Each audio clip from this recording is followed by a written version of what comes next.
అందరూ ఎలా ఉన్నారు? నేనైతే బాగున్నాను. మీరు కూడా బాగుండాలని మనస్ఫూర్తిగా కోరుకుంటున్నాను. యాక్చువల్లీ ఈరోజు టాపిక్ వచ్చేసి పేదరికం అండి. యాక్చువల్‌గా పేదరికం మనం ఏం చేయలేము అని చాలామంది అనుకుంటూ ఉంటారు. ఈరోజు నేను దాని గురించి ఒక చిన్న క్లారిటీ అనేది ఇవ్వబోతున్నాను.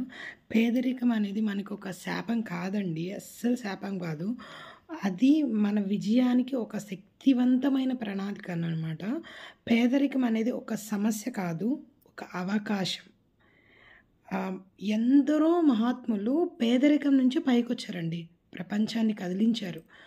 అదేవిధంగా ఎందుకంటే కష్టాలు మనలోని నిజమైన బలాన్ని తెచ్చి విజయానికి పునాదిగా నిలుస్తాయి.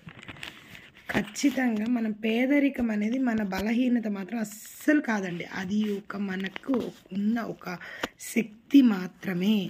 అది మాత్రం మనకి బలహీనత కాదు. అదేవిధంగా ఈరోజు మన దగ్గర ఏం లేకపోవచ్చండి. కానీ మీరు కన్న కలలుంటాయి కదా! ఆ కలలనేది నిజమైన రోజు మీ జీవితాన్ని మొత్తం మార్చేస్తారు మీరే. మీరనుకోవచ్చు పేదరికం అనేది మనకి కలలను మాత్రమే చూపిస్తుంది అని. కానీ కష్టం మీ కలలను నిజం చేస్తుందండి. ప్రతిరోజు పని చేయండి.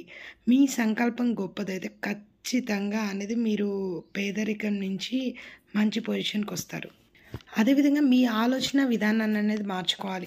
నా వల్ల ఏం కాదు అనే మాటలు కాకుండా నేను సాధించగలను, నేను సాధిస్తాను. నేను ఈరోజు కాకపోతే రేపు సాధిస్తాను అని పాజిటివిటీతో ముందుకు వెళ్ళండి. ఖచ్చితంగా మీ పట్టుదల మీదే మీ గెలుపు అనేది ఆధారపడి ఉంటుందండి. అదేవిధంగా మీకు తెలుసు కదా! అందరికీ తెలుసు.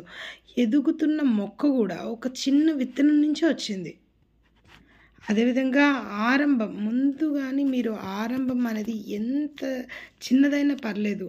మీ కష్టంతో పాటు అది చాలా చాలా పెద్ద విజయాన్ని తెస్తుంది. మీరు ఫస్ట్ ఆరంభించి పని స్టార్ట్ చేస్తే ఖచ్చితంగా వస్తుంది విజయం అనేది.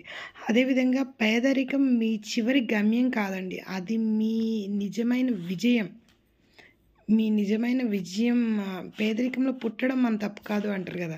ఏదో సినిమాలో ఒక డైలాగ్ కూడా ఉంది. పేదరికంలో పుట్టడం మన తప్పు కాదు, పేదరికంగా చనిపోవడమే మన తప్పు అని. నిజంగానే మనం కష్టపడితే ఏది సాధించలేదంటూ ఏముండదండి. టెక్నాలజీస్ కనిపెట్టిన వాళ్ళు కూడా అందరూ కూడా పేదరికంలో వచ్చిన వాళ్ళేనండి. చాలా చాలా మీ ఆలోచనలకు పదును పెట్టండి. ఖచ్చితంగా మీరు విజయాన్ని సాధిస్తారు. మీరు విజయాన్ని సాధించాలని నేను మనస్ఫూర్తిగా కోరుకుంటున్నాను. థ్యాంక్ యూ అండి. మీకు గనుక మా వీడియోస్ నచ్చితే లైక్ చేయండి, షేర్ చేయండి. మీ ఫ్రెండ్స్ అండ్ ఫ్యామిలీతో సబ్స్క్రైబ్ చేయడం మాత్రం మర్చిపోకండి. Thank you all.